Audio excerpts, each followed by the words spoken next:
siya, mabait siya, matured, saka hindi siya seloso. Siyempre, Miss Abet, gusto mo bang maging kirida? Bakit? Ganun din naman si Anton ah. Iba ang kaso namin ni Anton. Di ko magets, madam. Kay Henry noon, di pwede. Pat ngayon kay Anton, pwede na. Oo nga, bakit ganun? Pareho lang naman sila may asawa. Napaka-unfair naman kung mahirap ako, kirida o kabet. Pag sa'yo naman, mistress o other woman. Pag mayaman talaga, mas maganda pakinggan. Alam mo, Susie, minsan ang hirap mong kausap at tigas rin kasi ng ulo mo eh. Alam mo, hindi to tungkol sa socio-economic status, okay? Alam mo, nanghihinayang ako sa'yo. Ikaw, Sam, tigas ng ulo mo tungkol sa social economic climbing mo. Hoy, pareho lang tayo, no? At least ako, hindi ako nagpapanggap. At least ako, virgin pa ako. Ako din. So, anong connection? Wala lang. Gusto ko lang ipagmalaki. Bakit ba? I-connect ba sa virginity ang usapan? Out ako dyan. That's too personal. Ako may anak na. Mahirap sa akin humanap ng lalaking seseryosohin ako. Kayo mga single pa. Lahat ng pagkakataon nasa inyo, huwag niyo sayangin.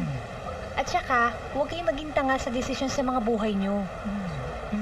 Ba't ba ang init ang ulo mo? Malabo ba kayo ni Anton? Kami hindi, yung sitwasyon oo.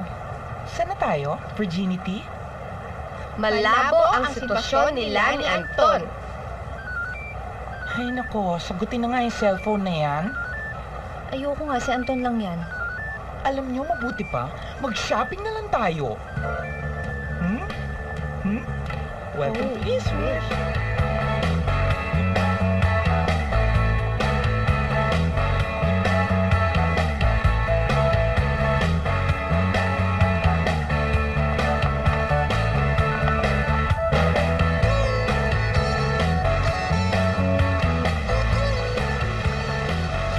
Wish namin maging masaya.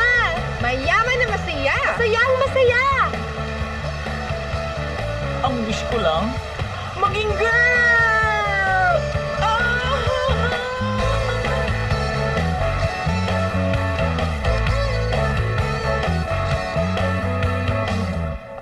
Isunod mo yung papeles na nasa Yes, ma'am. kotse ko, ha?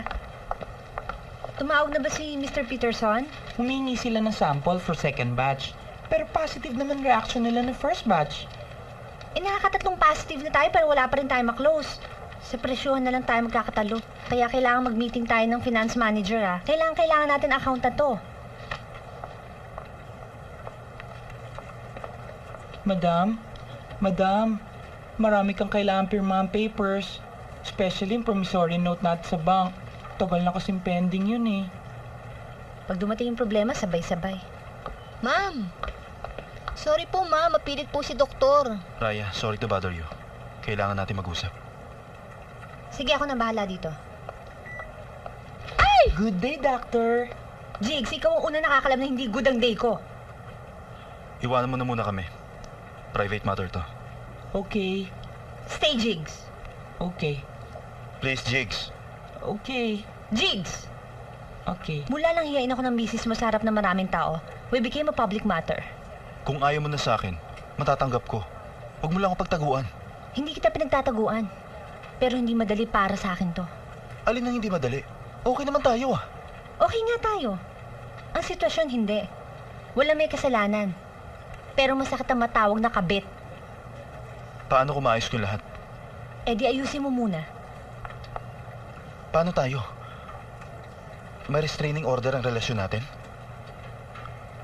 Ayoko ng ganon. Samahan mo ko lumaban. Nakakapagod kayong mga lalaki.